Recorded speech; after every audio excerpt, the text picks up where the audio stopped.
बेनी एक बड़ा ही क्यूरियस खरगोश था।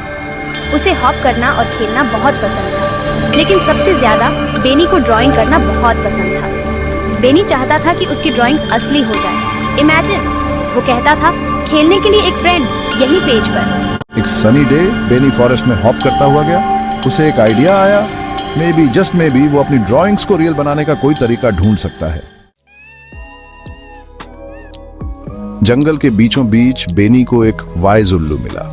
ये थे प्रोफेसर पॉज, जो अपनी नॉलेज और काइंडनेस के लिए जाने जाते थे।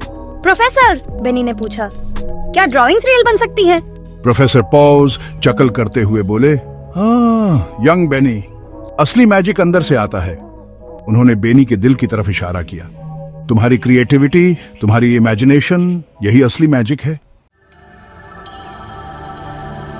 प्रोफेसर पॉज ने बेनी की आंखों में स्पार्क देखी। बेनी की आंखों में एक चमक थी जो किसी खास चीज की ओर इशारा कर रही थी। उन्हें पता था कि क्या करना है। प्रोफेसर पॉज ने एक गहरी सांस ली और अपने पुराने अनुभवों को याद किया। अपनी ब्रांच से उन्होंने एक छोटा सा वुडन बॉक्स निकाला। यह बॉक्स उनके लिए बहुत खास था और उन्होंने इसे बहुत संभाल कर रखा था। अंदर सॉफ्ट वेलवेट पर एक पेंट ब्रश रखी थी। यह पेंट ब्रश साधारण नहीं थी, इसमें कुछ जादुई था। वो हल्की गोल्डन ग्लो से शिमर कर रही थी।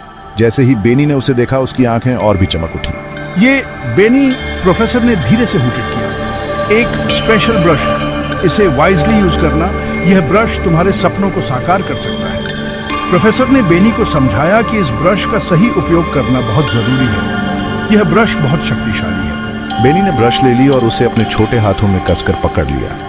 उसे महसूस हुआ कि यह ब्रश उसके जीवन को बदल सकता है। उसका दिल एक्साइटमेंट से जोर जोर से धड़क रहा था। उसे यकीन नहीं हो रहा था कि उसके पास अब यह जादुई ब्रश है। क्या यही उसकी विश का आंसर था? बेनी ने सोचा, क्या यह ब्रश उसकी सभी इच्छाओं को पूरा कर सकता है? उसे अब इसका सही उपयोग करना था। बेनी मैजिकल ब्रश को कसकर पकड़े हुए घर भागा। वह बहुत एक्साइटेड था क्योंकि उसे पता था कि इस ब्रश में कुछ खास पावर्स हैं। उसने उसे ब्लू पेंट में डिप किया और स्विश स्विश एक ब्राइट ब्लू बटरफ्लाई पेंट की। बेनी ने ध्यान से ब्रश को कैनवस पर चलाया और देखते ही देखते एक सुंदर तितली उभर आई। और फिर कुछ अमेजिंग हुआ। तितली ने अचानक से अपने पंख फड़फड़ाने शुरू कर दिए। बटरफ्लाई ने अपने विंग्स फड़फड़ाए, पेज से उड़ी और बेनी के हेड के चारों ओर उड़ने लगी। बेनी की आंखें खुशी से चमक उठी। बेनी खुशी से हंस पड़ा। उसने सोचा, अगर तितली जीवित हो सकती है तो और क्या क्या हो सकता है। उसने एक जूसी कैरेट पेंट की जो पेट से हॉप करके बाहर आ गई। गाजर ने उछलते हुए बेनी की ओर देखा और मुस्कुराई। उसने एक प्लेफुल स्क्विरल भी पेंट की जिसने अपना इंट्रोडक्शन लूना के रूप में दिया।